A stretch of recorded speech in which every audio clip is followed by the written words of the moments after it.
Hi ಸ್ನೇಹಿತರೆ, ಎಲ್ಲರಿಗೂ join to learn YouTube ಚಾನಲ್ಗೆ ಸ್ವಾಗತ. ಇವತ್ತಿನ ಒಂದು ಕ್ಲಾಸ್ನಲ್ಲಿ 2021ರ ಸಿವಿಲ್ PSI ಮತ್ತು ಸಿವಿಲ್ ಪೊಲೀಸ್ ಕಾನ್ಸ್ಟೇಬಲ್ ಹುದ್ದೆಗಳ ಪರೀಕ್ಷಾ ಸರಣಿಯ ಭಾಗವಾಗಿ ಪರೀಕ್ಷೆ ಸಂಖ್ಯೆ 60 ಟೆಸ್ಟ್ 60 ಬಗ್ಗೆ ಇವತ್ತಿನ ಒಂದು ಸೆಷನ್ನಲ್ಲಿ ಡಿಸ್ಕಷನ್ ಮಾಡೋಣ. ಆಲ್ರೆಡಿ ಈ ಒಂದು ಸಿರೀಸ್ನ 59 ಟೆಸ್ಟ್ಗಳನ್ನು ಅಪ್ಲೋಡ್ ಮಾಡಿದ್ದೇವೆ. ಯಾರಾದರೂ ಫ್ರೆಶ್ ವ್ಯೂವರ್ಸ್ ಇದ್ದು ಇನ್ನೂ ಹಳೆಯ ಟೆಸ್ಟ್ಗಳನ್ನು ವಾಚ್ ಮಾಡಿರಲಿಲ್ಲ ಅಂತಂದರೆ ಕೆಳಗಡೆ ಡಿಸ್ಕ್ರಿಪ್ಷನಲ್ಲಿ ಲಿಂಕನ್ನು ಕೊಟ್ಟಿರ್ತೇವೆ. ಹಾಗೆ ಮೇಲ್ಗಡೆ ಐ ಬಟನಲ್ಲಿ ಕೂಡ ಲಿಂಕ್ ಇರುತ್ತೆ. ಹಾಗೆ ನಮ್ಮ ಒಂದು YouTube channel join to learn YouTube ಚಾನಲ್ನಲ್ಲಿ ಸಪ್ರೇಟ್ ಪ್ಲೇಲಿಸ್ಟ್ ಸೆಕ್ಷನ್ ಇದೆ, civil PSI and PC test series ಅಂತ. ಅಲ್ಲೂ ಕೂಡ ವಿಸಿಟ್ ಮಾಡಿ ಎಲ್ಲ ಟೆಸ್ಟ್ಗಳನ್ನು ಸೀಕ್ವೆನ್ಸ್ ಆಗಿ ನೋಡಿ ಅಂತ ಹೇಳ್ತಾ ಕ್ಲಾಸನ್ನು ಸ್ಟಾರ್ಟ್ ಮಾಡೋಣ. ಕ್ಲಾಸನ್ನು ಸ್ಕಿಪ್ ಮಾಡಬೇಡಿ, ಕೊನೆ ತನಕ ನೋಡಿ. ಪ್ರಥಮ ಪ್ರಶ್ನೆಯನ್ನು ನೋಡೋಣ. ಫಸ್ಟ್ ಕ್ವಶನ್ ಏನಿದೆ, ದುರ್ಗೇಶ್ ನಂದಿನಿಯ ಲೇಖಕರು ಯಾರು ಅಂತ ಪ್ರಶ್ನೆ ಕೇಳಿದ್ದಾರೆ. ಆಯ್ಕೆಗಳು ಬಂಕಿಮ್ ಚಂದ್ರ ಚಟ್ಟೋಪಾಧ್ಯಾಯ, ಶರತ್ ಚಂದ್ರ ಚಟರ್ಜಿ, ಅರವಿಂದ್ ಘೋಷ್, ರವೀಂದ್ರನಾಥ್ ಟ್ಯಾಗೂರ್. ಸರಿಯಾದ ಉತ್ತರ ಆಯ್ಕೆ ಬಂದಾಗುತ್ತೆ ಬಂಕಿಮ್ ಚಂದ್ರ ಚಟ್ಟೋಪಾಧ್ಯಾಯ ದುರ್ಗೇಶ್ ನಂದಿನಿ ಎನ್ನುವಂತಹ ಒಂದು ರಚನೆಯನ್ನ ಮಾಡ್ತಾರೆ. ಬಂಕಿಮ್ ಚಂದ್ರ ಚಟರ್ಜಿ ಅಥವಾ ಬಂಕಿಮ್ ಚಂದ್ರ ಚಟ್ಟೋಪಾಧ್ಯಾಯ ಒಬ್ಬ ಬರಹಗಾರ, ಪತ್ರಕರ್ತ ಮತ್ತು ಕವಿ ಕೂಡ ಆಗಿದ್ರು. ಇವರಿಗೆ ಸಾಹಿತ್ಯ ಸಾಮ್ರಾಟ್ ಅಂತ ಹೇಳಿ ಕರಿತಾ ಇದ್ರು. ಪ್ರಶ್ನೆ ಬರುತ್ತೆ, ಸಾಹಿತ್ಯ ಸಾಮ್ರಾಟ್ ಅಂತ ಹೇಳಿ ಯಾರಿಗೆ ಕರಿತಾ ಇದ್ರು ಅಂತ ಕೇಳಿದ್ರೆ ಬಂಕಿಮ್ ಚಂದ್ರ ಚಟರ್ಜಿ ಅವರಿಗೆ ಕರಿತಾ ಇದ್ರು. ಇವರ ಪ್ರಮುಖ ರಚನೆಗಳು ಯಾವ್ದ್ಯಾವ್ದು ಅಂತ ಅಂದ್ರೆ ದುರ್ಗೇಶ್ ನಂದಿನಿ, ಕಪಲ ಕುಂದಲ, ಆನಂದ್ ಮಠ್, ಬಿಷಪ್ ವೃಕ್ಷ ಮತ್ತು ವಂದೇ ಮಾತರಂ ಇವೆಲ್ಲವೂ ಕೂಡ ಬಂಕಿಮ್ ಚಂದ್ರ ಚಟರ್ಜಿ ಅವರ ಪ್ರಮುಖ ರಚನೆಗಳಾಗುತ್ತೆ. ಮುಂದಿನ ಪ್ರಶ್ನೆ, ರಾಬರ್ಟ್ ಕ್ಲೈವ್ ಹೊಸದಾಗಿ ಸ್ವಾಧೀನಪಡಿಸಿಕೊಂಡ ಬಂಗಾಳದ ಪ್ರಾಂತ್ಯಗಳ ಸಾಮಾನ್ಯ ಸಮೀಕ್ಷೆಯನ್ನ ವಹಿಸಿದ್ದು ಯಾರು ಅಂತ ಪ್ರಶ್ನೆ ಕೇಳಿದ್ದಾರೆ.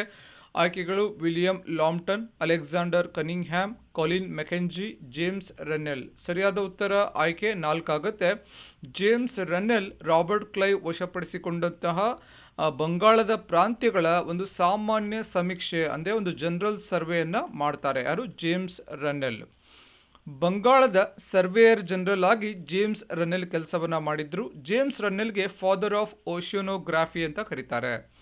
ರಾಬರ್ಟ್ ಕ್ಲೈವ್ ಬಗ್ಗೆ ನೋಡ್ಕೋಬೇಕಾಗುತ್ತೆ. ರಾಬರ್ಟ್ ಕ್ಲೈವ್ ಮತ್ತೆ ಬಂಗಾಳದ ನವಾಬರಾದಂತಹ ಸಿರಾಜ್ ಉದ್ ದೌಲನ ನಡುವೆ 1757 ಅಲ್ಲಿ ಪ್ಲಾಸಿ ವಾರ್ ನಡೆಯುತ್ತೆ, ಪ್ಲಾಸಿ ಕದನ ನಡೆಯುತ್ತೆ. ಸುಮಾರು ಸಲ ಎಕ್ಸಾಮ್ ಅಲ್ಲಿ ಕೇಳಿದ್ದಾರೆ, ಪ್ಲಾಸಿ ಕದನ ಯಾವಾಗ ನಡೀತು, ಯಾರ ನಡುವೆ ನಡೀತು ಅಂತಂದ್ರೆ 1757 ಅಲ್ಲಿ ರಾಬರ್ಟ್ ಕ್ಲೈವ್ ಮತ್ತೆ ಸಿರಾಜ್ ಉದ್ ದೌಲನ ನಡುವೆ ನಡೆಯುತ್ತೆ. ಪ್ಲಾಸಿ ಕದನದ ನಂತರ ಮಿರ್ ಜಾಫರನ್ನ, ಸಿರಾಜ್ ಉದ್ ದೌಲ ಇದ್ದಂತಹ ಒಂದು ಸ್ಥಾನಕ್ಕೆ ಮಿರ್ ಜಾಫರನ್ನ ಬಂಗಾಳದ ನವಾಬನನ್ನಾಗಿ ನೇಮಕ ಮಾಡ್ತಾರೆ. ಈ ಒಂದು ಪ್ಲಾಸಿ ಕದನ ತುಂಬಾ ಇಂಪಾರ್ಟೆಂಟ್ ಆಗುತ್ತೆ ಬ್ರಿಟಿಷರಿಗೆ. ಬಿಕಾಸ್ ಪ್ಲಾಸಿ ಕದನದ ನಂತರ ಅಥವಾ ಈ ಒಂದು ವಿಜಯದ ನಂತರ ಬ್ರಿಟಿಷ್ ಸಾಮ್ರಾಜ್ಯ ಸ್ಥಾಪನೆಗೆ ಈ ಒಂದು ನಾಂದಿ ಆಗುತ್ತೆ. ಯಾವುದು? ಪ್ಲಾಸಿ ಕದನ. ಮುಂದಿನ ಪ್ರಶ್ನೆ, ಸೂಫಿ ಪಂಥಗಳ ಭದ್ರಕೋಟೆಗಳನ್ನ ಈ ಕೆಳಗೆ ನೀಡಲಾಗಿದ್ದು ತಪ್ಪಾದ ಜೋಡಿಯನ್ನ ಕಂಡು ಹಿಡಿಯಿರಿ ಅಂತ ಕೇಳಿದ್ದಾರೆ. ಆಯ್ಕೆಗಳು ಚಿಸ್ತಿ ದೆಹಲಿ ಮತ್ತು ದೋಆಬ್, ಸುರ್ಹವರ್ದಿ ಸಿಂಧ್, ಔಲಿಯಾ ಮಧ್ಯಪ್ರದೇಶ್, ಫಿರ್ದೌಸಿ ಬಿಹಾರ್. ಸರಿಯಾದ ಉತ್ತರ ಆಯ್ಕೆ 3 ಆಗುತ್ತೆ. ಒಂದು ರಾಂಗ್ ಮ್ಯಾಚ್ ಆಗುತ್ತೆ. ಔಲಿಯಾ ಮಧ್ಯಪ್ರದೇಶ್ ಅಂತ ಕೊಟ್ಟಿದ್ದಾರೆ, ಇದು ರಾಂಗ್ ಮ್ಯಾಚ್ ಆಗುತ್ತೆ.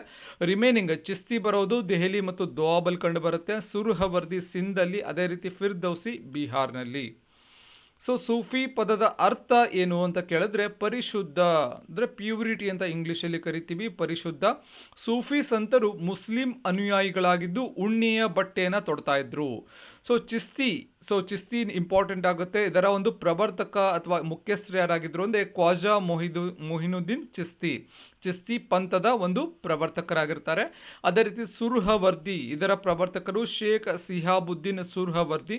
ಇನ್ನು ಫಿರ್ದೌಸಿಯ ಮುಖ್ಯಸ್ಥರು ಶೇಖ್ ಸರ್ಪುದ್ದೀನ್. ಮುಂದಿನ ಪ್ರಶ್ನೆ, ಈ ಕೆಳಗಿನವುಗಳಲ್ಲಿ ಯಾವ ಹೇಳಿಕೆ ಸರಿಯಲ್ಲ, ಒಂದು ರಾಂಗ್ ಸ್ಟೇಟ್ಮೆಂಟ್ ಯಾವುದು ಅಂತ ಕೇಳಿದ್ದಾರೆ. ಆಯ್ಕೆಗಳು ರಾಜಸ್ಥಾನ ವಿಸ್ತೀರ್ಣದಲ್ಲಿ ಭಾರತದ ಅತಿ ದೊಡ್ಡ ರಾಜ್ಯ, ಮಧ್ಯಪ್ರದೇಶ್ ವಿಸ್ತೀರ್ಣದಲ್ಲಿ ಭಾರತದ 2ನೇ ಅತಿ ದೊಡ್ಡ ರಾಜ್ಯ, ಮಹಾರಾಷ್ಟ್ರ ವಿಸ್ತೀರ್ಣದಲ್ಲಿ ಭಾರತದ 3ನೇ ಅತಿ ದೊಡ್ಡ ರಾಜ್ಯ, ಕರ್ನಾಟಕ ವಿಸ್ತೀರ್ಣದಲ್ಲಿ ಭಾರತದ 4ನೇ ಅತಿ ದೊಡ್ಡ ರಾಜ್ಯ ಅಂತ ಕೊಟ್ಟಿದ್ದಾರೆ. ಸರಿಯಾದ ಉತ್ತರ ಆಯ್ಕೆ 4 ಆಗುತ್ತೆ. ಕರ್ನಾಟಕ ವಿಸ್ತೀರ್ಣದಲ್ಲಿ ಭಾರತದಲ್ಲಿ 4ನೇ ಅತಿ ದೊಡ್ಡ ರಾಜ್ಯ ಅಂತ ಕೊಟ್ಟಿದ್ದಾರೆ. ಇದು ಒಂದು ರಾಂಗ್ ಸ್ಟೇಟ್ಮೆಂಟ್ ಆಗುತ್ತೆ. ಬಿಕಾಸ್ ಕರ್ನಾಟಕ ವಿಸ್ತೀರ್ಣದಲ್ಲಿ 6ನೇ ಅತಿ ದೊಡ್ಡ ರಾಜ್ಯ ಆಗುತ್ತೆ. ರಿಮೈನಿಂಗ್ ಹೈಯೆಸ್ಟ್ ಏರಿಯಾ ಇರುವಂತಹ ಸ್ಟೇಟ್ ಯಾವುದು ಅಂತಂದ್ರೆ ಅದು ರಾಜಸ್ಥಾನ್, 2ನೇ ಸ್ಥಾನದಲ್ಲಿ ಮಧ್ಯಪ್ರದೇಶ್ ಬರುತ್ತೆ, 3ನೇ ಸ್ಥಾನದಲ್ಲಿ ಮಹಾರಾಷ್ಟ್ರ ಬರುತ್ತೆ. ಸೊ ಕರ್ನಾಟಕ ವಿಸ್ತೀರ್ಣದಲ್ಲಿ 6ನೇ ಅತಿ ದೊಡ್ಡ ರಾಜ್ಯ ಆಗುತ್ತೆ. 1,96,024 ಚದರ ಕಿಲೋಮೀಟರ್ ಅಷ್ಟು ವಿಸ್ತೀರ್ಣ ಇದೆ. ವಿಸ್ತೀರ್ಣದಲ್ಲಿ 4ನೇ ಅತಿ ದೊಡ್ಡ ರಾಜ್ಯ ಯಾವುದು ಅಂತ ಕೇಳಿದ್ರೆ ಉತ್ತರ ಪ್ರದೇಶ ಆಗುತ್ತೆ. ಇನ್ನು ಅತಿ ಹೆಚ್ಚು ಜನಸಂಖ್ಯೆ ಹೊಂದಿರುವಂತಹ ಟಾಪ್ 3 ಸ್ಟೇಟ್ಸ್ಗಳು, ಇದು ಕೂಡ ಎಕ್ಸಾಮಲ್ಲಿ ಕೇಳುವಂಥ ಸಾಧ್ಯತೆ ಇರುತ್ತೆ. ಫಸ್ಟ್ ಉತ್ತರ ಪ್ರದೇಶ, ಎರಡನೇದಾಗಿ ಮಹಾರಾಷ್ಟ್ರ, ಮೂರನೇದಾಗಿ Bihar. According to population top 3 states ಯಾವ್ದ್ಯಾವುದು? ಉತ್ತರ ಪ್ರದೇಶ್ ನೆನ್ಪಿಟ್ಕೊಳ್ಳಿ, ಮಹಾರಾಷ್ಟ್ರ ಮತ್ತು ಬಿಹಾರ್. ಜನಸಂಖ್ಯೆಯಲ್ಲಿ ಕರ್ನಾಟಕ 8ನೇ ಸ್ಥಾನದಲ್ಲಿದೆ. ಅಕಾರ್ಡಿಂಗ್ ಟು ಏರಿಯಾ, ಸೊ ವಿಸ್ತೀರ್ಣದಲ್ಲಿ 6ನೇ ಸ್ಥಾನ, ಜನಸಂಖ್ಯೆಯಲ್ಲಿ 8ನೇ ಸ್ಥಾನ ಬರುತ್ತೆ. ಮುಂದಿನ ಪ್ರಶ್ನೆ, ಕೆಳಗಿನವುಗಳಲ್ಲಿ ಸುದೀರ್ಘ ಕಡಲ ತೀರ ಇರುವಂತಹ ರಾಜ್ಯ ಯಾವುದು ಅಂತ ಕೇಳಿದ್ದಾರೆ. ಆಯ್ಕೆಗಳು ಗುಜರಾತ್, ಕರ್ನಾಟಕ, ಮಹಾರಾಷ್ಟ್ರ, ತಮಿಳುನಾಡು. ಸರಿಯಾದ ಉತ್ತರ ಆಯ್ಕೆ 1 ಆಗುತ್ತೆ, ಗುಜರಾತ್. ಸೊ ಇದು ಅತಿ ಹೆಚ್ಚು ಕಡಲ ತೀರ ಇರುವಂತಹ ರಾಜ್ಯ ಆಗುತ್ತೆ ಗುಜರಾತ್. ಸೊ ಎಷ್ಟು ಇದೆ ಕಡಲ ತೀರ? 1,214.7 ಕಿಲೋಮೀಟರ್ನಷ್ಟು ಕಡಲ ತೀರ ಇದೆ. ಆಂಧ್ರ ಪ್ರದೇಶ್ ಗುಜರಾತ್ ನಂತರ ಅತಿ ಹೆಚ್ಚು ಕಡಲ ತೀರ ಹೊಂದಿರುವಂತಹ 2ನೇ ರಾಜ್ಯ ಆಗುತ್ತೆ. ಸೊ ಗುಜರಾತ್ ನಂತರ ಯಾವ್ದು ಬರುತ್ತೆ? ಆಂಧ್ರ ಪ್ರದೇಶ ಬರುತ್ತೆ, 2ನೇ ರಾಜ್ಯ ಆಗುತ್ತೆ. 974 ಕಿಲೋಮೀಟರ್ ಅಷ್ಟು ಕಡಲ ತೀರ ಇರುತ್ತೆ. ಆಂಧ್ರ ಪ್ರದೇಶದ ನಂತರ ತಮಿಳುನಾಡು ಅತಿ ಹೆಚ್ಚು ಕಡಲ ತೀರ ಹೊಂದಿರುವ 3ನೇ ರಾಜ್ಯ, 906.9 ಕಿಲೋಮೀಟರ್ ಅಷ್ಟು ಕಡಲ ತೀರ ಇದೆ. ಅಂದರೆ ಸೊ ಅತಿ ಹೆಚ್ಚು ಕಡಲ ತೀರ ಹೊಂದಿರುವಂತಹ ಟಾಪ್ 3 ರಾಜ್ಯಗಳು ಅಥವಾ ಸ್ಟೇಟ್ಸ್ ಯಾವ್ದಾದ್ರು ಅಂದರೆ ಫಸ್ಟ್ ಗುಜರಾತ್, ಎರಡನೇದಾಗಿ ಆಂಧ್ರ ಪ್ರದೇಶ್, ಮೂರನೇದಾಗಿ ತಮಿಳುನಾಡು. ಸೊ ಒಟ್ಟು ಕಡಲ ತೀರ ಇದೆ ಎಷ್ಟಿದೆ ಭಾರತದ್ದು? 7,516.6 ಕಿಲೋಮೀಟರ್ ಅಷ್ಟು ಕಡಲ ತೀರ ಇರುತ್ತೆ. ಮುಂದಿನ ಪ್ರಶ್ನೆ, ಹಗಲು ಮತ್ತು ರಾತ್ರಿಗಳ ಅವಧಿ ಹೆಚ್ಚಾಗುವುದು ಡ್ಯಾಶ್ ನಿಂದ ಡ್ಯಾಶ್ ಕಡೆಗೆ ಚಲಿಸಿದಂತೆ ಕೇಳಿದ್ದಾರೆ. ಆಯ್ಕೆಗಳು ಸಮಭಾಜಕ ಧ್ರುವಗಳು, ಧ್ರುವಗಳಿಂದ ಸಮಭಾಜಕ, ಕರ್ಕಾಟಕ ಸಂಕ್ರಾಂತಿ ವೃತ್ತದಿಂದ ಸಮಭಾಜಕ ವೃತ್ತ, ಕರ್ಕಾಟಕ ಸಂಕ್ರಾಂತಿ ವೃತ್ತದಿಂದ ಮಕರ ಸಂಕ್ರಾಂತಿ ವೃತ್ತ. ಸರಿಯಾದ ಉತ್ತರ ಆಯ್ಕೆ 1 ಆಗುತ್ತೆ. ಸಮಭಾಜಕದಿಂದ ಧ್ರುವಗಳ ಕಡೆಗೆ ಚಲಿಸಿದಂತೆ, ಒಂದು ಇಕ್ವೇಟರ್ ಇಂದ ಪೋಲ್ಸ್ ಕಡೆಗೆ ನಾವು ಚಲಿಸಿದಂತೆ, ಇಕ್ವೇಟರ್ ಇಂದ ಪೋಲ್ಸ್ ಕಡೆಗೆ ನಾವು ಮೂವ್ ಆದಂತೆ ಹಗಲು ಮತ್ತು ರಾತ್ರಿಗಳ ಅವಧಿ ಹೆಚ್ಚಾಗುತ್ತೆ. ಸೊ ವೇರಿಯೇಷನ್ ಆಗುತ್ತೆ. ನಾವು ಸಮಭಾಜಕ ವೃತ್ತದಿಂದ ಧ್ರುವಗಳ ಕಡೆಗೆ ಚಲಿಸಿದಾಗ ಅಕ್ಷಾಂಶದಲ್ಲಿ 90 ಡಿಗ್ರಿಯಷ್ಟು ಹೆಚ್ಚಾಗುತ್ತೆ. ಸೊ ಮುಂದಿನ ಪ್ರಶ್ನೆ ನೋಡಿ, ಮಿಂಟೋ ಮಾರ್ಲೆ ಸುಧಾರಣೆಗಳನ್ನು ಪ್ರಸ್ತಾಪಿಸುತ್ತಾ ಈ ಸುಧಾರಣೆ ಅಧ್ಯಾಯಗಳು ನೇರವಾಗಿ ಅಥವಾ ಅಗತ್ಯವಾಗಿ ಭಾರತದಲ್ಲಿ ಪಾರ್ಲಿಮೆಂಟರಿ ವ್ಯವಸ್ಥೆಯ ತಿರುವು ಎಂದು ಭಾವಿಸಿದರೆ ನಾನೇನು ಮಾಡುವಂತಿಲ್ಲ ಅಂತ ಹೇಳಿದವರು ಯಾರು ಅಂತ ಪ್ರಶ್ನೆ ಕೇಳಿದ್ದಾರೆ. ಸೊ ಮಾರ್ಲೆ ಮಿಂಟೋ ರಿಫಾರ್ಮ್ಸ್ ತುಂಬ ಇಂಪಾರ್ಟೆಂಟ್ ಆಗುತ್ತೆ. 1909ರಲ್ಲಿ ಜಾರಿಗೆ ಬರುತ್ತೆ. ಅದೇ ರೀತಿ ಮಾಂಟೆಗೋ ಚೇಮ್ಸ್ಫರ್ಡ್ ಕೂಡ ತುಂಬ ಇಂಪಾರ್ಟೆಂಟ್ ಆಗುತ್ತೆ, 1919ರಲ್ಲಿ ಜಾರಿಗೆ ಬರುತ್ತೆ. ಸೊ ಸುಮಾರು ಸಲ ಇಸ್ವಿಗಳನ್ನು ಕೇಳ್ತಾ ಇರ್ತಾರೆ, 1909 ಆ್ಯಂಡ್ 1919. ಆಯ್ಕೆಗಳನ್ನು ನೋಡೋಣ. ಮಾರ್ಲೆ, ಮಿಂಟೋ, ಕ್ರೇವ್, ಕರ್ಜನ್. ಸರಿಯಾದ ಉತ್ತರ ಆಯ್ಕೆ 1 ಆಗುತ್ತೆ. ಮಾರ್ಲೆ ಈ ರೀತಿಯಾದಂತಹ ಹೇಳಿಕೆಯನ್ನು ಕೊಡ್ತಾರೆ ಯಾವಾಗ? ಮಾರ್ಲೆ ಮಿಂಟೋ ರಿಫಾರ್ಮ್ಸ್ಗಳನ್ನು ಮಂಡಿಸುತ್ತಾ 1909ನಲ್ಲಿ ಹೇಳ್ತಾರೆ. ಸೊ 1909ರಲ್ಲಿ ಮಿಂಟೋ ಮಾರ್ಲೆ ಕಾಯ್ದೆ ಜಾರಿಗೆ ಬಂದಾಗ ಲಾರ್ಡ್ ಮಾರ್ಲೆ, ನೆನಪಿಟ್ಕೋಬೇಕು, ಸುಮಾರು ಸಲ ಕೇಳ್ತಾರೆ, ಲಾರ್ಡ್ ಮಾರ್ಲೆ ಭಾರತದ ಕಾರ್ಯದರ್ಶಿ ಆಗಿರ್ತಾರೆ. ಸೊ ಯಾರು ಅಥವಾ ಮಾರ್ಲೆ ಏನಾಗಿದ್ರು ಅಂತ ಕೇಳಿದ್ರೆ ಭಾರತದ ಕಾರ್ಯದರ್ಶಿ ಆಗಿರ್ತಾರೆ. ಅದೇ ರೀತಿ ಲಾರ್ಡ್ ಮಿಂಟೋ ಭಾರತದ ವೈಸ್ ರಾಯ್ ಆಗಿದ್ರು ಯಾವಾಗ? ಮಿಂಟೋ ಮಾರ್ಲೆ ರಿಫಾರ್ಮ್ಸ್ ಬಂದಾಗ. ಸೊ ಮಾರ್ಲೆ ಕಾರ್ಯದರ್ಶಿ ಆಗಿದ್ರೆ ಮಿಂಟೋ ಏನಾಗಿರ್ತಾರೆ? ವೈಸ್ ರಾಯ್ ಆಗಿದ್ರು.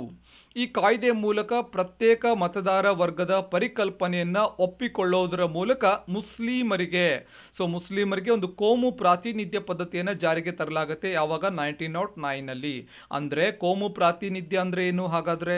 ಮುಸ್ಲಿಂ ಪ್ರತಿನಿಧಿಗಳೇನಿರ್ತಾರೆ ಅವರು ಮುಸ್ಲಿಂ ಮತದಾರರಿಂದಲೇ ಚುನಾಯಿಸಲ್ಪಡಬೇಕು. ಇದಕ್ಕೆ ನಾವು ಕೋಮು ಪ್ರಾತಿನಿಧ್ಯ ಅಂತ ಕರಿತೀವಿ. ಸೊ ಲಾರ್ಡ್ ಮಿಂಟೋಗೆ ಕೇಳ್ತಾರೆ ಪ್ರಶ್ನೆ, ಇಂಪಾರ್ಟೆಂಟ್. ಲಾರ್ಡ್ ಮಿಂಟೋಗೆ ಫಾದರ್ ಆಫ್ ಏನಂತ ಕರೀತಾರೆ? ಕೋಮು ಮತದಾರ ವರ್ಗದ ಪಿತಾಮಹ ಅಂತ ಕನ್ನಡದಲ್ಲಿ ಕರೀತಾರೆ. ಸೊ ಕೋಮು ಮತದಾರ ವರ್ಗದ ಪಿತಾಮಹ ಅಂತ ಯಾರಿಗೆ ಕರೀತಾರೆ? Lord Minto. ತುಂಬ ಇಂಪಾರ್ಟೆಂಟ್ ಆಗುತ್ತೆ. ಮುಂದಿನ ಪ್ರಶ್ನೆ ನೋಡಿ, ಈ ಪೈಕಿ ಗ್ಯಾಂಗಿಂಗ್ ಕಾಯ್ದೆ ಅಥವಾ ಗ್ಯಾಂಗಿಂಗ್ ಆಕ್ಟ್ ಅಂತ ಎಂದು ಕರೆಸಿಕೊಳ್ಳುವಂತಹ ಆಕ್ಟ್ ಯಾವುದು ಅಂತ ಕೇಳಿದ್ದಾರೆ. ಆಯ್ಕೆಗಳು regulating act 1773, Pitt's India act 1784, charter act 1813, vernacular press act 1878. ಸರಿಯಾದ ಉತ್ತರ ಆಯ್ಕೆ 4 ಆಗುತ್ತೆ. ವರ್ನಾಕುಲರ್ ಪ್ರೆಸ್ ಆಕ್ಟ್ 1878, 1878ರ ವರ್ನಾಕುಲರ್ ಪ್ರೆಸ್ ಆಕ್ಟ್ಗೆ ಗ್ಯಾಂಗಿಂಗ್ ಕಾಯ್ದೆ ಅಂತ ಹೇಳಿ ಕರೀತಾರೆ. ಲಾರ್ಡ್ ಲಿಟ್ಟನ್ ಈ ಕಾಯ್ದೆಯನ್ನು ಜಾರಿಗೆ ತರ್ತಾನೆ. ಯಾರು? Lord Lytton. ರೆಗ್ಯುಲೇಟಿಂಗ್ ಕಾಯ್ದೆ ಅಥವಾ ರೆಗ್ಯುಲೇಟಿಂಗ್ ಆಕ್ಟ್ 1773 ಬಗ್ಗೆ ನೋಡೋದಾದರೆ, ಈ ಕಾಯ್ದೆ ಮೂಲಕ ಬ್ರಿಟಿಷ್ ಸರ್ಕಾರ ಮೊಟ್ಟ ಮೊದಲ ಬಾರಿಗೆ ರಾಜಕೀಯ ಮತ್ತು ಆಡಳಿತಾತ್ಮಕ ಕಾರ್ಯಗಳನ್ನು ಈಸ್ಟ್ ಇಂಡಿಯಾ ಕಂಪನಿಗೆ ವಹಿಸಿಕೊಡುತ್ತೆ. ಯಾವ ಕಾಯ್ದೆ ಮುಖಾಂತರ? ರೆಗ್ಯುಲೇಟಿಂಗ್ ಕಾಯ್ದೆ 1773. ಮುಂದಿನ ಪ್ರಶ್ನೆ, ಧ್ರುವೀಕೃತ ಪೆಟ್ರೋಲಿಯಂ ಅನಿಲ ಕಚ್ಚಾ ತೈಲದ ಸಂಸ್ಕರಣಗಳಲ್ಲಿ ಬರುವಂತಹದ್ದು, ಅದರ ಪ್ರಧಾನ ಘಟಕಗಳೆಂದರೆ ಅಂತ ಕೇಳಿದ್ದಾರೆ. ಅಂದರೆ ಧ್ರುವೀಕೃತ ಪೆಟ್ರೋಲಿಯಂ ಅನಿಲ ಕಚ್ಚಾ ತೈಲದ ಒಂದು ಸಂಸ್ಕರಣದಲ್ಲಿ ಸಿಗುತ್ತೆ. ಸೊ ಈ ಧ್ರುವೀಕೃತ ಪೆಟ್ರೋಲಿಯಂ ಅನಿಲದ ಪ್ರಧಾನ ಘಟಕಗಳು ಯಾವುದು ಅಂತ ಕೇಳಿದ್ದಾರೆ. ಆಯ್ಕೆಗಳು: ಮೀಥೇನ್ ಮತ್ತು ಬ್ಯೂಟೇನ್, ಮೀಥೇನ್ ಮತ್ತು ಈಥೇನ್, ಪ್ರೋಪೇನ್ ಮತ್ತು ಬ್ಯೂಟೇನ್, ಪ್ರೋಪೇನ್ ಮತ್ತು ಮೀಥೇನ್. ಸರಿಯಾದ ಉತ್ತರ ಆಯ್ಕೆ 3 ಆಗುತ್ತೆ. ಪ್ರೋಪೇನ್ ಮತ್ತು ಬ್ಯೂಟೇನ್ ಸರಿಯಾದ ಉತ್ತರ ಆಗುತ್ತೆ. ಪ್ರೋಪೇನ್ ಮತ್ತು ಬ್ಯೂಟೇನ್ ಧ್ರುವೀಕೃತ ಪೆಟ್ರೋಲಿಯಂ ಅನಿಲದ ಒಂದು ಭಾಗವಾಗುತ್ತೆ. ಸೊ ಯೂಸಸ್ಗಳನ್ನು ಕೂಡ ನೋಡ್ಕೋಬೇಕಾಗುತ್ತೆ. ಇಂಪಾರ್ಟೆಂಟ್ ಆಗಿ ಬ್ಯೂಟೇನನ್ನು ನಾವು ಎಲ್ಲಿ ಯೂಸ್ ಮಾಡ್ತೀವಿ ಅಂತ ಕೇಳಿದ್ರೆ, ಸಿಗರೇಟ್ ಲೈಟರ್ ಮತ್ತು ಪೋರ್ಟೇಬಲ್ ಸ್ಟವ್ಗಳಲ್ಲಿ, ಒಂದು ಸ್ಟವ್ ಅಥವಾ ಗ್ಯಾಸ್ಗಳಲ್ಲಿ, ಪೋರ್ಟೇಬಲ್ ಸ್ಟವ್ಗಳಲ್ಲಿ ಕೂಡ ಇದನ್ನು ಯೂಸ್ ಮಾಡ್ತಾರೆ. ಮುಂದಿನ ಪ್ರಶ್ನೆ, ಈ ಪೈಕಿ ಅತ್ಯಂತ ವಿದ್ಯುತ್ ಋಣೀಯ ಧಾತು, ಹೈಯೆಸ್ಟ್ ಎಲೆಕ್ಟ್ರೋನೆಗೆಟಿವ್ ಎಲಿಮೆಂಟ್ ಯಾವುದು ಅಂತ ಸುಮಾರು ಸಲ ಎಕ್ಸಾಮ್ಸಲ್ಲಿ ಈ ಪ್ರಶ್ನೆ ಕೇಳಿದ್ದಾರೆ. ಯಾವುದು ಹೈಯೆಸ್ಟ್ ಎಲೆಕ್ಟ್ರೋನೆಗೆಟಿವ್ ಎಲಿಮೆಂಟ್ ಅಂತ? ಸೊ ಅತ್ಯಂತ ವಿದ್ಯುತ್ ಋಣೀಯ ಧಾತು ಅಂತ. ಆಯ್ಕೆಗಳು: ಸೋಡಿಯಂ, ಬ್ರೋಮೈನ್, ಫ್ಲೋರಿನ್, ಆಕ್ಸಿಜನ್. ಸರಿಯಾದ ಉತ್ತರ ಆಯ್ಕೆ 3 ಆಗುತ್ತೆ, ಫ್ಲೋರಿನ್ ಆಗುತ್ತೆ. ಫ್ಲೋರಿನ್ಗೆ ಅತಿ ಹೆಚ್ಚು ಋಣೀಯ ಧಾತು, ಹೈಯೆಸ್ಟ್ ಎಲೆಕ್ಟ್ರೋನೆಗೆಟಿವ್ ಎಲಿಮೆಂಟ್ ಅಂತ ನಾವು ಕರಿತೀವಿ. ಸೊ ಅದೇ ರೀತಿ ಫ್ರಾನ್ಸಿಯಂ, ಇದು ಕೂಡ ಇಂಪಾರ್ಟೆಂಟ್ ಆಗುತ್ತೆ. ಫ್ರಾನ್ಸಿಯಂ ಅತ್ಯಂತ ಕಡಿಮೆ ವಿದ್ಯುತ್ ಋಣೀಯ ಧಾತು. So highest electronegative element fluorine ಆದರೆ ಫ್ರಾನ್ಸಿಯಂ ಅತ್ಯಂತ ಕಡಿಮೆ ವಿದ್ಯುತ್ ಋಣೀಯ ಧಾತು ಆಗುತ್ತೆ. ಇನ್ನು ಸಿಸಿಎಂ ಅತ್ಯಂತ ಹೆಚ್ಚು ವಿದ್ಯುತ್ ಧನಾತ್ಮಕ ಅಥವಾ ವಿದ್ಯುತ್ ಧನೀಯ ಧಾತು ಆಗುತ್ತೆ. ಯಾವುದು? ಸಿಸಿಎಂ. ಮುಂದಿನ ಪ್ರಶ್ನೆ, ಮಾನವ ದೇಹವು ಅನೇಕ ರಾಸಾಯನಿಕ ಧಾತುಗಳಿಂದಾಗಿದೆ. ದೇಹದಲ್ಲಿ ಅತ್ಯಧಿಕ ಪರಿಮಾಣದಲ್ಲಿ ಇರುವಂತಹ ಧಾತು ಯಾವುದು ಅಂತ. ಆಯ್ಕೆಗಳು: ಕಾರ್ಬನ್, ಹೈಡ್ರೋಜನ್, ಆಕ್ಸಿಜನ್, ನೈಟ್ರೋಜನ್. ಸರಿಯಾದ ಉತ್ತರ ಆಯ್ಕೆ 3 ಆಗುತ್ತೆ. ಆಕ್ಸಿಜನ್ ಏನಿದೆ ಅಲ್ವಾ, ಅದು ಮಾನವನ ದೇಹದಲ್ಲಿ ಅಧಿಕ ಪ್ರಮಾಣದಲ್ಲಿ ಇರುವಂತಹ ಧಾತು ಆಗುತ್ತೆ ಆಕ್ಸಿಜನ್. ಎಷ್ಟು ಪರ್ಸೆಂಟೇಜ್ ಇದೆ ಮಾನವನ ದೇಹದಲ್ಲಿ ಅಂತಂದರೆ 65% ಇರುತ್ತೆ. ಸೊ ಮಾನವನ ಒಟ್ಟು ತೂಕದ ಒಬ್ಬ ಮಾನವ 100 kg ಇದ್ದಾನೆ ಅಂತಂದರೆ 65% ಅಂದರೆ 65 kg ಆಕ್ಸಿಜನ್ ಇರುತ್ತೆ. ಮಾನವನ ಒಟ್ಟು ತೂಕದ 65% ಆಕ್ಸಿಜನ್ ಮಾನವನ ದೇಹದಲ್ಲಿ ಇರುತ್ತೆ. ಮಾನವನ ದೇಹದಲ್ಲಿ ಕಂಡುಬರುವಂತಹ 3 ಪ್ರಮುಖ ರಾಸಾಯನಿಕ ಧಾತುಗಳು ಯಾವ್ದ್ಯಾವುದು ಅಂತ ಪ್ರಶ್ನೆ ಬರುತ್ತೆ, ಎಕ್ಸಾಮಲ್ಲಿ ಕೇಳುವಂಥ ಸಾಧ್ಯತೆ ಇರುತ್ತೆ. ಆಕ್ಸಿಜನ್ ಮಾತ್ರ ನೆನಪಿಟ್ಕೋಬಾರ್ದು, ಆಕ್ಸಿಜನ್ ಜೊತೆಗೆ ಕಾರ್ಬನ್ ಮತ್ತು ಹೈಡ್ರೋಜನ್ ಕೂಡ ಮಾನವನ ದೇಹದಲ್ಲಿರುವಂತಹ ಪ್ರಮುಖ 3 ಧಾತುಗಳಾಗುತ್ತೆ. ಆಕ್ಸಿಜನ್ 65% ಇದ್ದರೆ ಕಾರ್ಬನ್ 18% ಇರುತ್ತೆ, 18% ಕಾರ್ಬನ್ ಇರುತ್ತೆ. ಅದೇ ರೀತಿ ಹೈಡ್ರೋಜನ್ 9% ಇರುತ್ತೆ, ಹೈಡ್ರೋಜನ್ 9% ಇರುತ್ತೆ. ಮುಂದಿನ ಪ್ರಶ್ನೆ, ನೀರಿನ ಶಾಶ್ವತ ಗಡಸುತನ ಹೋಗಲಾಡಿಸಲು ಬಳಕೆ ಆಗದ ವಿಧಾನ ಯಾವುದು ಅಂತ. ಪ್ರಶ್ನೆ ಅರ್ಥ ಮಾಡ್ಕೊಳ್ಳಿ, ಫಾಸ್ಟಾಗಿ ಓದಬೇಡಿ, ಪ್ರಶ್ನೆನ ನಿಧಾನವಾಗಿ ಓದಿ. ಬಳಕೆ ಆಗದ ಅಂತ ಕೇಳಿದ್ದಾರೆ, ಬಳಕೆ ಆಗುವ ಅಲ್ಲ, ಬಳಕೆ ಆಗದ ವಿಧಾನ. ಒಂದು permanent hardness of a water. So ವಾಟರ್ನ ಒಂದು ಪರ್ಮನೆಂಟ್ ಹಾರ್ಡ್ನೆಸ್ ಅನ್ನು ರಿಮೂವ್ ಮಾಡೋಕ್ಕೆ ಯಾವ ವಿಧಾನವನ್ನು ಬಳಸೋದಿಲ್ಲ ಅಂತ ಕೇಳಿದ್ದಾರೆ. ಆಯ್ಕೆಗಳು: ಸೋಡಿಯಂ ಕಾರ್ಬೋನೇಟ್ ಸೇರ್ಪಡೆ, ಆಸವನ ಅಥವಾ ಡಿಸ್ಟಿಲೇಷನ್, ಕಾಸ್ಟಿಕ್ ಸೋಡಾ ಸೇರ್ಪಡೆ, ಕುದಿಸುವಿಕೆ. ಸರಿಯಾದ ಉತ್ತರ ಆಯ್ಕೆ 4 ಆಗುತ್ತೆ. ಕುದಿಸುವಿಕೆಗೆ ಈ ಒಂದು ವಿಧಾನವನ್ನು ನಾವು ಅಪ್ರೋಚ್ ಮಾಡಲ್ಲ, ಅಂದರೆ ಬಳಸೋದಿಲ್ಲ, ನೀರಿನ ಶಾಶ್ವತ ಗಡಸುತನವನ್ನು ನಿವಾರಣೆ ಮಾಡೋಕೆ. ಸೊ ನೀರಿನ ಶಾಶ್ವತ ಗಡಸುತನಕ್ಕೆ ಕಾರಣ ಏನು ಹಾಗಾದ್ರೆ ಅಂತ ಕೇಳಿದ್ರೆ, ಕ್ಯಾಲ್ಸಿಯಂ ಸಲ್ಫೇಟ್ ಮತ್ತು ಮೆಗ್ನೀಷಿಯಂ ಸಲ್ಫೇಟ್ ಇವೆರಡು ಕೂಡ ನೀರಿನ ಶಾಶ್ವತ ಗಡಸುತನಕ್ಕೆ ಕಾರಣ ಆಗುತ್ತೆ. ನೀರಿನ ತಾತ್ಕಾಲಿಕ ಗಡಸುತನಕ್ಕೆ ಕಾರಣ ಏನು ಅಂತಂದರೆ ಕ್ಯಾಲ್ಸಿಯಂ ಬೈಕಾರ್ಬೋನೇಟ್ ಮತ್ತು ಮೆಗ್ನೀಷಿಯಂ ಬೈಕಾರ್ಬೋನೇಟ್. ಕ್ಯಾಲ್ಸಿಯಂ ಬೈಕಾರ್ಬೋನೇಟ್ ಮತ್ತು ಮೆಗ್ನೀಷಿಯಂ ಬೈಕಾರ್ಬೋನೇಟ್ ನೀರಿನ ತಾತ್ಕಾಲಿಕ ಗಡಸುತನಕ್ಕೆ ಕಾರಣ ಆಗುತ್ತೆ. ಗಂಗಾ ಕಲ್ಯಾಣ್ ಯೋಜನೆಯ ಗುರಿ ಯಾವುದನ್ನು ವೃದ್ಧಿಸುವುದಾಗಿದೆ ಅಂತ ಕೇಳಿದ್ದಾರೆ. ಏನನ್ನ ಉದ್ದೇಶ ಗಂಗಾ ಕಲ್ಯಾಣ್ ಯೋಜನೆ? ಆಯ್ಕೆ: ಮಳೆ ನೀರು ಕೊಯ್ಲು, ನದಿಗಳ ಜೋಡಣೆ, ಪ್ರಮುಖ ನೀರಾವರಿ ಯೋಜನೆಗಳು, ಸಮುದಾಯ ನೀರಾವರಿ ಯೋಜನೆಗಳು. ಸರಿಯಾದ ಉತ್ತರ ಆಯ್ಕೆ 4 ಆಗುತ್ತೆ. ಸಮುದಾಯ ನೀರಾವರಿ ಯೋಜನೆಗಳು ಗಂಗಾ ಕಲ್ಯಾಣ್ ಯೋಜನೆಯ ಗುರಿಯಾಗುತ್ತೆ. ಸಣ್ಣ ರೈತರ ಕೃಷಿ ಭೂಮಿಗೆ, ಸೊ ಯಾರು ಒಂದು ಸ್ಮಾಲ್ ಫಾರ್ಮರ್ಸ್ ಇರ್ತಾರೆ, ಶೆಡ್ಯೂಲ್ ಕ್ಯಾಸ್ಟ್ಗೆ ಸಂಬಂಧಿಸಿದ ಫಾರ್ಮರ್ಸ್ ಯಾರು ಇರ್ತಾರೆ ಅವರ ಒಂದು ಭೂಮಿಗೆ ಬೋರ್ವೆಲ್ ಮುಖಾಂತರ, ಸೊ ಒಂದು ಬೋರ್ವೆಲ್ ಮುಖಾಂತರ ಅಥವಾ ಬೋರ್ವೆಲ್ ಅನ್ನು ಒಂದು ಮಾಡಿಕೊಡೋಕೆ ಒಂದು ಫೈನಾನ್ಷಿಯಲ್ ಅಸಿಸ್ಟೆನ್ಸ್ ಅನ್ನು ಕೊಡ್ತಾರೆ. ಬೋರ್ವೆಲ್ ಮುಖಾಂತರ ನೀರನ್ನು ಒದಗಿಸುವುದು ಈ ಯೋಜನೆಯ ಉದ್ದೇಶ ಆಗಿರುತ್ತೆ. ಗಂಗಾ ಕಲ್ಯಾಣ ಯೋಜನೆ ಕರ್ನಾಟಕ ಸರ್ಕಾರದ ಯೋಜನೆ ಆಗಿರುತ್ತೆ.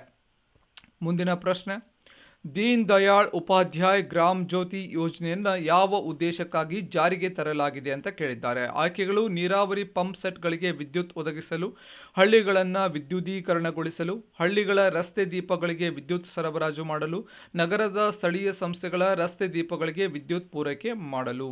ಸರಿಯಾದ ಉತ್ತರ ಆಯ್ಕೆ 2 ಆಗುತ್ತೆ. ಹಳ್ಳಿಗಳನ್ನು ವಿದ್ಯುದೀಕರಣಗೊಳಿಸುವುದು ಈ ಯೋಜನೆಯ ಉದ್ದೇಶ ಆಗಿರುತ್ತೆ. ಆಯ್ಕೆ 2 ಸರಿಯಾದ ಉತ್ತರ. ಗ್ರಾಮೀಣ ಭಾರತಕ್ಕೆ ವಿದ್ಯುತ್ತನ್ನು ಒದಗಿಸುವುದು ಈ ಯೋಜನೆಯ ಉದ್ದೇಶ ಆಗಿರುತ್ತೆ. ಒಂದು ಏನು ರೂರಲ್ ಇಂಡಿಯಾ ಏನಿದೆ, ರೂರಲ್ ಏರಿಯಾಸ್ ಏನೇನಿದೆ, ಸೊ ಅಲ್ಲಿ ಒಂದು ಎಲ್ಲ ಹಳ್ಳಿಗಳಿಗೆ ವಿದ್ಯುತ್ತನ್ನು ಒಂದು ಸರಬರಾಜು ಮಾಡಬೇಕು, ವಿದ್ಯುತ್ತನ್ನು ಕೊಡಬೇಕು ಅನ್ನೋದು ಈ ಯೋಜನೆಯ ಉದ್ದೇಶ ಆಗಿರುತ್ತೆ. ಸೊ ರಾಜೀವ್ ಗಾಂಧಿ ಗ್ರಾಮೀಣ ವಿದ್ಯುದೀಕರಣ ಯೋಜನೆಯ ಬದಲಾಗಿ ಮುಂಚೆ ಕೂಡ ಒಂದು ಯೋಜನೆ ಇತ್ತು, ಅದರ ಹೆಸರು ರಾಜೀವ್ ಗಾಂಧಿ ಗ್ರಾಮೀಣ ವಿದ್ಯುದೀಕರಣ ಯೋಜನೆ ಅಂತ ಹೇಳಿ. ಆ ಯೋಜನೆ ಬದಲಾಗಿ ಈ ಯೋಜನೆಯನ್ನು ಪ್ರಾರಂಭಿಸಲಾಗಿದೆ. ಸೊ ಆ ಒಂದು ಹೆಸರನ್ನು ಕೂಡ ಚೇಂಜ್ ಮಾಡಿದ್ದಾರೆ.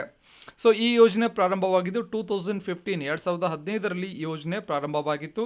ಸೊ ಇತ್ತೀಚೆಗೆ ರಾಜೀವ್ ಗಾಂಧಿ ಖೇಲ್ ರತ್ನ ಪ್ರಶಸ್ತಿಯನ್ನು ಕೂಡ ನೇಮನ್ನು ಚೇಂಜ್ ಮಾಡಿದ್ದಾರೆ. ಅದಕ್ಕೆ ಮೇಜರ್ ಧ್ಯಾನ್ ಚಂದ್ ಖೇಲ್ ರತ್ನ ಪ್ರಶಸ್ತಿ ಅಂತ ಕೂಡ ಅದನ್ನು ರೀನೇಮ್ ಕೂಡ ಮಾಡಿದ್ದಾರೆ. ಮುಂದಿನ ಪ್ರಶ್ನೆ, ಕರ್ನಾಟಕ ಸರ್ಕಾರ ಅನುಷ್ಠಾನಗೊಳಿಸಿರುವಂತಹ ಭಾಗ್ಯಲಕ್ಷ್ಮಿ ಯೋಜನೆಯ ಉದ್ದೇಶ ಯಾವುದು ಅಂತ ಕೇಳಿದ್ದಾರೆ. ಆಯ್ಕೆಗಳು: ಮಹಿಳೆಯರ ಸ್ಥಾನವನ್ನು ಉನ್ನತೀಕರಿಸೋದು, ರಾಜ್ಯದಲ್ಲಿ ಲಿಂಗ ಅನುಪಾತವನ್ನು ಉತ್ತಮಗೊಳಿಸಲು, ವಿವಾಹ ಸಂದರ್ಭದಲ್ಲಿ ಆರ್ಥಿಕ ನೆರವು ನೀಡಲು, ಮಹಿಳೆಯರ ಮೇಲೆ ಕೌಟುಂಬಿಕ ಹಿಂಸಾಚಾರ ತಡೆಯುವ ಸಲುವಾಗಿ. ಸರಿಯಾದ ಉತ್ತರ ಆಯ್ಕೆ 1 ಆಗುತ್ತೆ. ಮಹಿಳೆಯರ ಸ್ಥಾನವನ್ನು ಉನ್ನತೀಕರಿಸೋದು ಭಾಗ್ಯಲಕ್ಷ್ಮಿ ಯೋಜನೆಯ ಉದ್ದೇಶ ಆಗಿರುತ್ತೆ. ಬಡತನ ರೇಖೆಗಿಂತ ಅಂದರೆ ಒಂದು ಬಿಲೋ ಪಾವರ್ಟಿ ಲೈನ್ ಏನಿದೆ ಅಲ್ಲಿ ಹುಟ್ಟಿರುವಂತಹ ಕುಟುಂಬಗಳಲ್ಲಿ ಅಥವಾ ಕುಟುಂಬಗಳಲ್ಲಿ ಹುಟ್ಟಿರುವಂತಹ ಹೆಣ್ಣು ಮಗುವಿಗೆ, ಸೊ ಬಡತನ ರೇಖೆಗಿಂತ ಕೆಳಗಿರುವಂತಹ ಕುಟುಂಬಗಳಲ್ಲಿ ಹುಟ್ಟಿರುವಂತಹ ಹೆಣ್ಣು ಮಗುವಿನ ಜನನಕ್ಕೆ ಪ್ರೋತ್ಸಾಹ ಕೊಡೋದು ಈ ಯೋಜನೆಯ ಭಾಗವಾಗುತ್ತೆ. ಸೊ ಇಲ್ಲಿ ಒಂದು ಬೇರೆ ಬೇರೆ ಪ್ಯಾರಾಮೀಟರ್ಸ್ ಬರುತ್ತೆ. ಒಂದು ಫೈನಾನ್ಷಿಯಲ್ ಅಸಿಸ್ಟೆನ್ಸನ್ನು ಕೂಡ ಕೊಡ್ತಾರೆ. ಭಾಗ್ಯಲಕ್ಷ್ಮಿ ಬಾಂಡ್ ಅಂತ ಕೂಡ ಬರುತ್ತೆ. ಮುಂದಿನ ಪ್ರಶ್ನೆ, ರಾಜಾ ಮಹೇಂದ್ರ ಪ್ರತಾಪ್ ಸಿಂಗ್ಗೆ ಸಂಬಂಧಿಸಿದಂತೆ ಸರಿಯಾದದನ್ನು ಆಯ್ಕೆ ಮಾಡಿ ಅಂತ ಕೇಳಿದ್ದಾರೆ. ಆಯ್ಕೆಗಳು: ಒಬ್ಬ ಸ್ವತಂತ್ರ ಹೋರಾಟಗಾರ, ಒಬ್ಬ ಸಮಾಜ ಸುಧಾರಕ, ಜಾಟ್ ಸಮುದಾಯದ ಪ್ರಭಾವಿ ನಾಯಕ, ಮೇಲಿನ ಎಲ್ಲವೂ ಸರಿ. ಸರಿಯಾದ ಉತ್ತರ ಆಯ್ಕೆ 4 ಆಗುತ್ತೆ. ಮೇಲಿನ ಎಲ್ಲವೂ ಸರಿ ಅಂತ ಆಗುತ್ತೆ. ಸೊ ಇತ್ತೀಚೆಗೆ ನರೇಂದ್ರ ಮೋದಿಯವರು ಉತ್ತರ ಪ್ರದೇಶದ ಅಲಿಗಢ್ನಲ್ಲಿ ರಾಜಾ ಮಹೇಂದ್ರ ಪ್ರತಾಪ್ ಸಿಂಗ್ ವಿಶ್ವವಿದ್ಯಾಲಯಕ್ಕೆ ಶಂಕುಸ್ಥಾಪನೆಯನ್ನು ಮಾಡಿರ್ತಾರೆ. ಒಂದು ಫೌಂಡೇಶನ್ ಸ್ಟೋನ್ ಅನ್ನು ಹಾಕಿರ್ತಾರೆ. ಸೊ ಅದ್ರ ಮೇಲೆ ಕೂಡ ಇಂಪಾರ್ಟೆಂಟ್ ಆಗಿ ಪ್ರಶ್ನೆ ಬರುವಂಥ ಸಾಧ್ಯತೆ ಇರುತ್ತೆ. ಸೊ ರಾಜಾ ಮಹೇಂದ್ರ ಪ್ರತಾಪ್ ಸಿಂಗ್ ಅವರ ಜನನ ಆಗಿದ್ದು 1886ನಲ್ಲಿ ಹತ್ರಾಸಲ್ಲಿ ಇವರ ಜನನ ಆಗುತ್ತೆ. 1886ರಲ್ಲಿ 1932ನಲ್ಲಿ 1932ರ ನೊಬೆಲ್ ಶಾಂತಿ ಪ್ರಶಸ್ತಿಗೆ ಕೂಡ ರಾಜಾ ಮಹೇಂದ್ರ ಪ್ರತಾಪ್ ಸಿಂಗ್ ಅವರು ನಾಮಾಂಕಿತ ಕೂಡ ಗೊಂಡಿರ್ತಾರೆ. ಪ್ರೇಮ್ ಮಹಾವಿದ್ಯಾಲಯ ಅನ್ನುವಂತಹ ಒಂದು ಪಾಲಿಟೆಕ್ನಿಕ್ ಕಾಲೇಜನ್ನು ಕೂಡ ಆರಂಭ ಮಾಡ್ತಾರೆ. ಸೊ ಇದು ದೇಶದ ಮೊದಲ ಪಾಲಿಟೆಕ್ನಿಕ್ ಕಾಲೇಜ್ ಆಗುತ್ತೆ. 1909ರಲ್ಲಿ ಸ್ಟಾರ್ಟ್ ಆಗುತ್ತೆ. 1925ರಲ್ಲಿ ರಾಜಾ ಮಹೇಂದ್ರ ಪ್ರತಾಪ್ ಸಿಂಗ್ ಟಿಬೆಟ್ನಲ್ಲಿ ದಲೈ ಲಾಮಾ ಅವರನ್ನು ಭೇಟಿ ಕೂಡ ಮಾಡ್ತಾರೆ. 1957ನಲ್ಲಿ ಅಟಲ್ ಬಿಹಾರಿ ವಾಜಪೇಯಿ ಅವರನ್ನು ಸೋಲಿಸಿ ಸೊ ರಾಜಾ ಮಹೇಂದ್ರ ಪ್ರತಾಪ್ ಸಿಂಗ್ ಅವರು ಲೋಕಸಭಾ ಸದಸ್ಯರು ಕೂಡ ಆಗಿರ್ತಾರೆ. ಸೊ ಇಂಪಾರ್ಟೆಂಟ್ ಆಗುತ್ತೆ. ಅವರು ಸಮಾಜ ಸುಧಾರಕರು ಕೂಡ ಹೌದು, ಸ್ವಾತಂತ್ರ್ಯ ಹೋರಾಟಗಾರರು ಕೂಡ ಹೌದು, ಜಾಟ್ ಸಮುದಾಯದ ಪ್ರಭಾವಿ ನಾಯಕರು ಕೂಡ ಹೌದು. ಮುಂದಿನ ಪ್ರಶ್ನೆ, 2021ರ ಅಮೆರಿಕನ್ ಓಪನ್ ಪುರುಷರ ವಿಭಾಗದ ಸಿಂಗಲ್ಸ್ ಪ್ರಶಸ್ತಿ ಗೆದ್ದ ಡೇನಿಯಲ್ ಮೆಡ್ವಡೇವ್ ಯಾವ ದೇಶದವರು ಅಂತ ಕೇಳಿದ್ದಾರೆ. ಆಯ್ಕೆಗಳು: ಜಪಾನ್, ಕೆನಡಾ, ರಷ್ಯಾ, ಬ್ರಿಟನ್. ಸರಿಯಾದ ಉತ್ತರ ಆಯ್ಕೆ 3 ಆಗುತ್ತೆ. ರಷ್ಯಾ ದೇಶದವರು. 2021ರ ಅಮೆರಿಕನ್ ಓಪನ್ ಗೆದ್ದಂತಹ ಡೇನಿಯಲ್ ಮೆಡ್ವಡೇವ್ ರಷ್ಯಾ ದೇಶದವರು ಆಗ್ತಾರೆ. ಸೊ ಬ್ರಿಟನ್ನ ಎಮ್ ಆರ್ ರಡುಕಾನು 2021ರ ಅಮೆರಿಕನ್ ಓಪನ್ ಟೆನ್ನಿಸ್ ಟೂರ್ನಿಯ ಮಹಿಳೆಯರ ವಿಭಾಗದ ಸಿಂಗಲ್ಸ್ ಪ್ರಶಸ್ತಿಯನ್ನು ಗೆದ್ದಿರ್ತಾರೆ. ಸೊ ಈ ಒಂದು ಟೂರ್ನಿ ಪ್ರಾರಂಭವಾಗಿದ್ದು 1881ರಲ್ಲಿ ಈ ಟೂರ್ನಿ ಪ್ರಾರಂಭವಾಗುತ್ತೆ. ಇದೊಂದು ಹಾರ್ಡ್ ಕೋರ್ಟ್ನಲ್ಲಿ ನಡೆಯುವಂತಹ ಪಂದ್ಯ ಆಗುತ್ತೆ. ಯಾವುದು? ಅಮೆರಿಕನ್ ಓಪನ್ ಟೆನ್ನಿಸ್ ಟೂರ್ನಮೆಂಟ್ಗಳು. ಸೊ ಅತಿ ಹೆಚ್ಚು ಬಾರಿ ಅಮೆರಿಕನ್ ಓಪನ್ ಸಿಂಗಲ್ಸ್ ಗೆದ್ದ ಪುರುಷರು ಯಾರು ಅಂತ ಕೇಳ್ತಾರೆ. ಎಕ್ಸಾಂಪಲ್ ಇಂಪಾರ್ಟೆಂಟ್ ಆಗುತ್ತೆ. ಯಾರ್ಯಾರು ಅಂತಂದರೆ ರಿಚರ್ಡ್ ಸೀಯರ್ಸ್, ವಿಲಿಯಂ ಲರ್ನರ್ಡ್ ಮತ್ತು ಬಿಲ್ ಟಿಲ್ಡೆನ್. ಇಂಪಾರ್ಟೆಂಟ್ ಆಗುತ್ತೆ, ನೆನ್ಪಿಟ್ಕೊಳ್ಳಿ. ಅತಿ ಹೆಚ್ಚು ಬಾರಿ ಅಮೆರಿಕನ್ ಓಪನ್ ಸಿಂಗಲ್ಸ್ ಗೆದ್ದಂತಹ ಪುರುಷರು ರಿಚರ್ಡ್ ಸೀಯರ್ಸ್, ವಿಲಿಯಂ ಲರ್ನರ್ಡ್ ಮತ್ತು ಬಿಲ್ ಟಿಲ್ಡೆನ್. ಅತಿ ಹೆಚ್ಚು ಬಾರಿ ಅಮೆರಿಕನ್ ಓಪನ್ ಸಿಂಗಲ್ಸ್ ಗೆದ್ದ ಮಹಿಳೆ ಯಾರು ಅಂತ ಕೇಳಿದ್ರೆ ಮೊಲ್ಲಾ ಮಾಲೋರಿ. ಮುಂದಿನ ಪ್ರಶ್ನೆ, ಕೆಳಗಿನ ಚಿತ್ರದಲ್ಲಿ ಕಾಣೆಯಾದ ಸಂಖ್ಯೆಯನ್ನು ಕಂಡುಹಿಡಿಯಿರಿ ಅಂತ ಕೇಳಿದ್ದಾರೆ. ಇಲ್ಲಿ ಒಂದು ಚಿತ್ರವನ್ನು ಕೊಟ್ಟಿದ್ದಾರೆ. ಸೊ ಈ ರೀತಿಯಾದಂಥ ಬಾಕ್ಸನ್ನು ಕೊಟ್ಟಾಗ ಎರಡು ರೀತಿಯಾದಂಥ ರಿಲೇಷನ್ಸ್ ಬರುತ್ತೆ. ಒಂದು ಈ ರೀತಿಯಾದರೂ ಇರಬಹುದು ಅಥವಾ ಈ ರೀತಿಯಾದಂಥ ಒಂದು ರಿಲೇಷನ್ ಇರುತ್ತೆ. ಸೊ ಇಲ್ಲಿ ಕ್ವಶನ್ ಮಾರ್ಕ್ ಇದೆ. ಇಲ್ಲಿ ಯಾವ ಸಂಖ್ಯೆ ಬರುತ್ತೆ ಅಂತ ನಾವು ಕಂಡುಹಿಡಿಬೇಕು. ಸೊ ಯಾವ ರೀತಿ ಇದನ್ನು ಸಾಲ್ವ್ ಮಾಡಿದ್ದಾರೆ ಅಂತ ನೋಡೋಣ. ಫಸ್ಟ್ ನೋಡಿ, 8 3 24. 8 ಗುಣಾಕಾರ 3 ಮಾಡಿದ್ದಾರೆ. 8 ಗುಣಾಕಾರ 3 ಮಾಡಿದ್ರೆ 24 ಬರುತ್ತೆ. 8 3 24. ಈ 24ರಲ್ಲಿ ಎರಡನೇ ಸಂಖ್ಯೆನ ಮೈನಸ್ ಮಾಡಿದ್ದಾರೆ. ಎರಡನೇ ಸಂಖ್ಯೆ -3 ಮಾಡಿದ್ರೆ 21 ಬಂದಿದೆ ಅಲ್ವಾ? 21 ರೈಟ್ ಆನ್ಸರ್ ಬಂದಿದೆ. ಅದೇ ರೀತಿ 6 ಗುಂಡ್ಲೆ 5 ಮಾಡ್ತಾರೆ. 6 5 30 ಬರುತ್ತೆ. ಈ 30ರಲ್ಲಿ ಎರಡನೇ ಸಂಖ್ಯೆನ ಮೈನಸ್ ಮಾಡಿದ್ದಾರೆ. -5 ಮಾಡಿದ್ದಾರೆ ಅಂದರೆ 25 ಬರುತ್ತೆ. ಅದೇ ರೀತಿ 12 × 2 ಇದೇ ಸೇಮ್ ಪ್ಯಾಟರ್ನ್ ರನ್ ಆಗುತ್ತಲ್ವಾ? ಇದೇ ರೀತಿ ನಾವು ಸಾಲ್ವ್ ಮಾಡಬೇಕಾಗುತ್ತೆ. 12 × 2 12 24 ಆಗುತ್ತೆ. 24ರಲ್ಲಿ ಎರಡನೇ ಸಂಖ್ಯೆನ ಮೈನಸ್ ಮಾಡೋಣ. -2 ಮಾಡಿದ್ರೆ ಎಷ್ಟು ಬರುತ್ತೆ? 22 ಬರುತ್ತೆ. 22 ರೈಟ್ ಆನ್ಸರ್ ಆಗುತ್ತೆ. ಆಯ್ಕೆ 3 ಸರಿಯಾದ ಉತ್ತರ. ಮುಂದಿನ ಪ್ರಶ್ನೆ, ಕೆಳಗಿನ ಚಿತ್ರದಲ್ಲಿ ಕಾಣೆಯಾದ ಸಂಖ್ಯೆಯನ್ನು ಕಂಡುಹಿಡಿಯಿರಿ ಅಂತ ಕೊಟ್ಟಿದ್ದಾರೆ. ಇಲ್ಲಿ ಒಂದು ಚಿತ್ರ ಇದೆ, ಇಲ್ಲೊಂದು ಸಂಖ್ಯೆ ಕಾಣೆಯಾಗಿದೆ. ಈ ಸಂಖ್ಯೆಯನ್ನು ಕಂಡುಹಿಡಿಬೇಕು. ಸೊ ಇಲ್ಲಿ 8 ಯಾವ ರೀತಿ ಬಂತು ಅಂತ ಮೊದಲು ತಿಳ್ಕೊಬೇಕಾಗತ್ತೆ. 8 ಯಾವ ರೀತಿ ಬಂತು ಅಂತಂದರೆ 2 ಕ್ಯೂಬ್ ಮಾಡಿದ್ದಾರೆ. 2 ಕ್ಯೂಬ್ 2 2 4 4 2 8. ಕ್ಯೂಬ್ ಅಂದರೆ ಎರಡನ್ನ 3 ಸಲ ಗುಣಾಕಾರ ಮಾಡೋದು. ಎರಡನ್ನ 3 ಸಲ ಗುಣಾಕಾರ ಮಾಡಬೇಕು. 2 × 2 × 2 2 2 4 4 2 8. ಅದೇ ರೀತಿ 2 ಆದಮೇಲೆ ನೆಕ್ಸ್ಟ್ 64 ಹೇಗೆ ಬಂತು ಅಂತಂದರೆ 4ಅನ್ನು ಕ್ಯೂಬ್ ಮಾಡಿದ್ದಾರೆ. ಹೌದಲ್ವಾ? 4ಅನ್ನು ಕ್ಯೂಬ್ ಮಾಡಬೇಕು. ಸೊ ನೆಕ್ಸ್ಟು 2 ಆದಮೇಲೆ 3 ಗ್ಯಾಪ್ ಆಗಿದೆ. 3 ಆದಮೇಲೆ 4ಅನ್ನು ಕ್ಯೂಬ್ ಮಾಡಿದ್ದಾರೆ. 4ಅನ್ನು ಕ್ಯೂಬ್ ಮಾಡಿದ್ರೆ 4 4 16 16 4 64. 4 ಆದಮೇಲೆ ಇಲ್ಲಿ ಯಾವುದನ್ನು ಕ್ಯೂಬ್ ಮಾಡಿದ್ದಾರೆ ಅಂತ ನೋಡಬೇಕಾಗುತ್ತೆ. ಸೊ ಇಲ್ಲಿ ಕೂಡ ಒಂದು ಗ್ಯಾಪ್ ಆಗಿದೆ. 2 ಆದಮೇಲೆ 3 ಗ್ಯಾಪ್ ಆಗಿದೆ. 3 ಆದಮೇಲೆ 4ಅನ್ನು ಕ್ಯೂಬ್ ಮಾಡಿದ್ದಾರೆ. 4 ಆದಮೇಲೆ 5 ಗ್ಯಾಪ್ ಆಗುತ್ತೆ. 6ಅನ್ನು ಕ್ಯೂಬ್ ಮಾಡೋಣ. 6ಅನ್ನು ಕ್ಯೂಬ್ ಮಾಡಿದ್ರೆ ಎಷ್ಟು ಬರುತ್ತೆ? 216 ಬರುತ್ತೆ. 6 6 36 36 6 216 ಬರುತ್ತೆ. ಸೊ ಅದೇ ರೀತಿ 6 ಆದಮೇಲೆ 7 ಗ್ಯಾಪ್ ಮಾಡೋಣ. 8ಅನ್ನು ಕ್ಯೂಬ್ ಮಾಡೋಣ. 8 ಕ್ಯೂಬ್ ಮಾಡೋಣ. 8 8 64 64 ಗುಂಡ್ಲೆ 8 ಎಷ್ಟು ಬರುತ್ತೆ? 8 4 32 8 6 48 ಪ್ಲಸ್ 3 ಎಷ್ಟಾಗುತ್ತೆ? 51 512 ಆಗುತ್ತೆ. ಆಯ್ಕೆ 2 ಸರಿಯಾದ ಉತ್ತರ ಆಗುತ್ತೆ. ಸೊ ಮುಂದಿನ ಪ್ರಶ್ನೆ ನೋಡೋಣ. ಕೆಳಗಿನ ಚಿತ್ರದಲ್ಲಿ ಕಾಣೆಯಾದ ಸಂಖ್ಯೆಯನ್ನು ಕಂಡುಹಿಡಿಯಿರಿ ಅಂತ ಕೇಳಿದ್ದಾರೆ. ಒಂದು ಡೈಗ್ರಾಮ್ ಕೊಟ್ಟಿದ್ದಾರೆ. ಸೊ ಇಲ್ಲಿ ಒಂದು ಸಂಖ್ಯೆ ಕಾಣೆಯಾಗಿದೆ. ಈ ಒಂದು ಸ್ಥಾನದಲ್ಲಿ ಯಾವ ಸಂಖ್ಯೆ ಬರುತ್ತೆ ಅಂತ ನೋಡ್ಕೋಬೇಕು. ಸೊ ಇಲ್ಲಿ ಯಾವ ರೀತಿ ಮಾಡಿದ್ದಾರೆ ಅಂತ ನೋಡೋದಾದರೆ, ಸೊ ಇಲ್ಲಿ 1 ಕ್ಯೂಬ್ ಮಾಡಿದ್ದಾರೆ. 1 ಕ್ಯೂಬ್ ಮಾಡಿದ್ರೆ 1ಅನ್ನು 3 ಸಲ ಕ್ಯೂಬ್ ಮಾಡಿದಾಗ 1 ಬರುತ್ತೆ. ಸೊ ಇಲ್ಲಿ 2 ಕ್ಯೂಬ್ ಮಾಡಿದ್ದಾರೆ. 2 ಕ್ಯೂಬ್ 2ಅನ್ನು 3 ಸಲ ಗುಣಾಕಾರ ಮಾಡಿದ್ದಾರೆ. 2 2 4 4 2 8. ಅದೇ ರೀತಿ ಇಲ್ಲಿ 3 ಕ್ಯೂಬ್ 3ಅನ್ನು 3 ಸಲ ಗುಣಾಕಾರ ಮಾಡಿದ್ದಾರೆ. 3 3 9 9 3 27. ಅದೇ ರೀತಿ ಇಲ್ಲಿ 64 ಹೇಗೆ ಬಂದಿದೆ? 4ಅನ್ನು 3 ಸಲ ಗುಣಾಕಾರ ಮಾಡಿದ್ದಾರೆ. 1 2 3 4 ಬಂದಿದೆ. ಅದೇ ರೀತಿ 4 ಆದಮೇಲೆ ಇಲ್ಲಿ ಏನು ಬರುತ್ತೆ? 5 ಬರುತ್ತೆ. 5ಅನ್ನು ಕ್ಯೂಬ್ ಮಾಡಿದ್ದಾರೆ. ಇಲ್ಲಿ ಕಂಟಿನ್ಯೂಸ್ ಆಗಿ ನಂಬರ್ ರನ್ ಆಗ್ತಾ ಇದೆ. 1 2 3 4 5 6. ಇದು 6 ಆಗುತ್ತೆ. 6 ಕ್ಯೂಬ್ ಮಾಡಿದ್ರೆ 216 ಬರುತ್ತೆ. 6 6 36 36 6 216. ಸೊ ಮಗ್ಗಿಗಳು ಬರಬೇಕಾಗತ್ತೆ. 6 ಆದಮೇಲೆ ಇಲ್ಲಿ ಏನು ಮಾಡಿದ್ದಾರೆ? 7 ಕ್ಯೂಬ್ ಮಾಡಿದ್ದಾರೆ. 7 ಕ್ಯೂಬ್ 7 7 49 49 7 ಎಷ್ಟು ಬರುತ್ತೆ? 343. ಅದೇ ರೀತಿ ಇಲ್ಲಿ ಯಾವ ಕ್ಯೂಬ್ ಬರುತ್ತೆ? ಇಲ್ಲಿ ನೆಕ್ಸ್ಟ್ ಸಂಖ್ಯೆ ಏನು ಬರುತ್ತೆ? 8 ಬರುತ್ತೆ. 8ಅನ್ನು ಕ್ಯೂಬ್ ಮಾಡಿದಾಗ ಎಷ್ಟು ಬರುತ್ತೆ ನಮಗೆ? 8 8 64 64 8 512 ಬರುತ್ತೆ. 512 ಬರುತ್ತೆ. ಸೊ ಇದು ಕೂಡ 9 ಕ್ಯೂಬ್ ಆಗುತ್ತೆ. 9ರ ಒಂದು ಕ್ಯೂಬ್ ಆಗುತ್ತೆ. 9 81 81 ಗುಂಡ್ಲೆ 9 9 9 8 9 72 729 ಬರುತ್ತೆ. ಸೊ ಇಲ್ಲಿ 8 ಬರುತ್ತೆ. ಈ ಒಂದು ಸ್ಥಾನದಲ್ಲಿ 8 ಕ್ಯೂಬ್ ಬರುತ್ತೆ. ಹೌದಲ್ವಾ? ಕ್ಯೂಬ್ ಫಾರ್ಮೇಷನ್ ಅಲ್ಲಿ ಇರುತ್ತೆ. ಕ್ಯೂಬ್ ಬರುತ್ತೆ. 8 8 64 64 8 512. ಇಷ್ಟು ಫಾಸ್ಟ್ ಆಗಿ ಅಂತ ಅನಿಸ್ಬೋದು. ಸುಮಾರು ಫಸ್ಟ್ ಟೈಮ್ ಮೆಂಟಲ್ ಎಬಿಲಿಟಿ ಯಾರಿಗಾದ್ರೂ ಒಂದು ಕಷ್ಟ ಇದ್ರೆ ಸೊ 2 ಸಲ ವಿಡಿಯೋ ನೋಡಿ ಈಸಿಯಾಗಿ ಅರ್ಥ ಆಗುತ್ತೆ. ಆಯ್ಕೆ 3 ಸರಿಯಾದ ಉತ್ತರ ಆಗುತ್ತೆ. 512 ಸರಿಯಾದ ಉತ್ತರ ಆಗುತ್ತೆ. ಸೊ ಇಷ್ಟು ಇವತ್ತಿನ ಕ್ಲಾಸಿನ ಡಿಸ್ಕಷನ್ ಪ್ಲಸ್ ಇನ್ಫಾರ್ಮೇಷನ್ ಆಗಿರುತ್ತೆ. ಕ್ಲಾಸ್ ಇಷ್ಟ ಆದರೆ ಒಂದು ಲೈಕ್ ಮಾಡಿ, ನಿಮ್ಮ ಫ್ರೆಂಡ್ಸ್ಗೆ ಈ ಒಂದು ವಿಡಿಯೋನ ಶೇರ್ ಮಾಡ್ಕೊಳ್ಳಿ, ನಾಲೆಡ್ಜನ್ನು ಕೂಡ ಶೇರ್ ಮಾಡ್ಕೊಳ್ಳಿ. ಹಾಗೆ ನೀವಿನ್ನೂ ನಮ್ಮ ಚಾನಲ್ಗೆ ಸಬ್ಸ್ಕ್ರೈಬ್ ಆಗಿರಲಿಲ್ಲ ಅಂದರೆ ಕೆಳಗಡೆ ರೆಡ್ ಕಲರ್ ಸಬ್ಸ್ಕ್ರೈಬ್ ಬಟನ್ ಕಾಣ್ತಾ ಇದೆ, ಅದ್ರ ಮೇಲೆ ಕ್ಲಿಕ್ ಮಾಡಿ. ಅದರ ಮುಂದ್ಗಡೆ ಒಂದು ಬೆಲ್ ಐಕಾನ್ ಇದೆ, ಗಂಟೆಯ ಚಿತ್ರ ಇದೆ, ಅದ್ರ ಮೇಲೆ ಕ್ಲಿಕ್ ಮಾಡಿ. ಆಮೇಲೆ ಆಲ್ ನೋಟಿಫಿಕೇಶನ್ ಅಂತ ಬರುತ್ತೆ, ಅದ್ರ ಮೇಲೆ ಕ್ಲಿಕ್ ಮಾಡಿ. ಹೀಗೆ ಮಾಡಿದ್ರೆ ಮಾತ್ರ ಪ್ರತಿದಿನ ನಾವು ಅಪ್ಲೋಡ್ ಮಾಡುವಂತಹ ವಿಡಿಯೋಸ್ಗಳು ನಿಮ್ಮ ಮೊಬೈಲ್ಗೆ ಬರುತ್ತೆ, ಇಲ್ಲಾಂದರೆ ಬರೋದಿಲ್ಲ. ಹಾಗೆ ಜಾಯಿನ್ ಟು ಲರ್ನ್ ಯೂಟ್ಯೂಬ್ನಲ್ಲಿ ಸಿವಿಲ್ PSIಗೆ, PCಗೆ, PDOಗೆ, GK ಪೇಪರ್ಗೆ ಹೆಲ್ಪ್ ಆಗುವಂತಹ ಒಂದು ಟೆಸ್ಟ್ ಸೀರೀಸ್ ರನ್ ಆಗ್ತಾ ಇದೆ. ವಿತೌಟ್ ಮಿಸ್ ಟೆಸ್ಟ್ಗಳನ್ನು ವಾಚ್ ಮಾಡಿ, ಇವನ್ ವೆಬ್ಸೈಟ್ ಕ್ವಶನ್ಸ್ಗಳನ್ನು ಕೂಡ ಟೆಸ್ಟ್ಗಳಲ್ಲಿ ಇನ್ಕ್ಲೂಡ್ ಮಾಡುತ್ತೇವೆ. ಹಾಗೆ ಜಾಯಿನ್ ಟು ಲರ್ನ್ ಯೂಟ್ಯೂಬಿಂದ 850 ರುಪೀಸ್ಗೆ PSI ಕೋರ್ಸನ್ನು, 450 ರುಪೀಸ್ಗೆ PC ಕೋರ್ಸನ್ನು, ಹಾಗೆ 650 ರುಪೀಸ್ಗೆ PDA ಕೋರ್ಸನ್ನು ಕೂಡ ಲಾಂಚ್ ಮಾಡಿರ್ತೇವೆ. ಕೋರ್ಸ್ ಡೀಟೇಲ್ಸ್ ಏನು ಅಂದರೆ ವೈಯಕ್ತಿಕ ಮಾರ್ಗದರ್ಶನ, PDF notes, history, geography, constitution, science, current affairs available ಇರುತ್ತೆ. ಪರೀಕ್ಷೆಗಳ PDF ಅವೈಲೇಬಲ್ ಇರುತ್ತೆ, ಎಸ್ಸೆ ಅವೈಲೇಬಲ್ ಇರುತ್ತೆ, ಟ್ರಾನ್ಸ್ಲೇಷನ್ ಕೂಡ ಅವೈಲೇಬಲ್ ಇರುತ್ತೆ. ಹೆಚ್ಚಿನ ಮಾಹಿತಿಗಾಗಿ ಈ ಒಂದು ನಂಬರ್ಗೆ ಕಾಂಟ್ಯಾಕ್ಟ್ ಮಾಡಬಹುದು. ರಿಜಿಸ್ಟರ್ ಆಗುವ ವಿಧಾನ ಏನು ಅಂದರೆ 850 or 450 or 650 PhonePe or Google Pay ಮಾಡಿ. ಸ್ಕ್ರೀನ್ಶಾಟ್ ನಿಮ್ಮ ಹೆಸರು, civil PSI 2021 or PC 2021 or PDO 2021 ಅಂತೇಳಿ ಒಂದು ವಾಟ್ಸಾಪ್ ಮೆಸೇಜ್ ಮಾಡೋದ್ರ ಮುಖಾಂತರ ಜಾಯ್ನ್ ಆಗ್ಬೋದು. ಇವನ್ ಕಾಲ್ ಕೂಡ ಮಾಡಿ ಎನ್ಕ್ವೈರಿ ಕೂಡ ಮಾಡ್ಬೋದು. ಹಾಗೆ ಕೆಳಗಡೆ ಡಿಸ್ಕ್ರಿಪ್ಷನಲ್ಲಿ ಜಾಯಿನ್ ಟು ಲರ್ನ ಟೆಲಿಗ್ರಾಮ್ ಲಿಂಕನ್ನು ಕೊಟ್ಟಿರ್ತೀನಿ, ಅಲ್ಲೂ ಕೂಡ ಜಾಯ್ನ್ ಆಗಿ ಫಾಲೋ ಮಾಡಿ. ಹಾಗೆ ಇವನ್ ಇನ್ಸ್ಟಾಗ್ರಾಮಲ್ಲಿ ಕೂಡ ಜಾಯಿನ್ ಟು ಲರ್ನ ಫಾಲೋ ಮಾಡಿ ಅಂತ ಹೇಳ್ತಾ ಮತ್ತೆ ಮುಂದಿನ ಸೆಷನಲ್ಲಿ ಮತ್ತೊಂದು ವಿಷಯದ ಕುರಿತು ಮಾತನಾಡೋಣ. ಧನ್ಯವಾದಗಳು.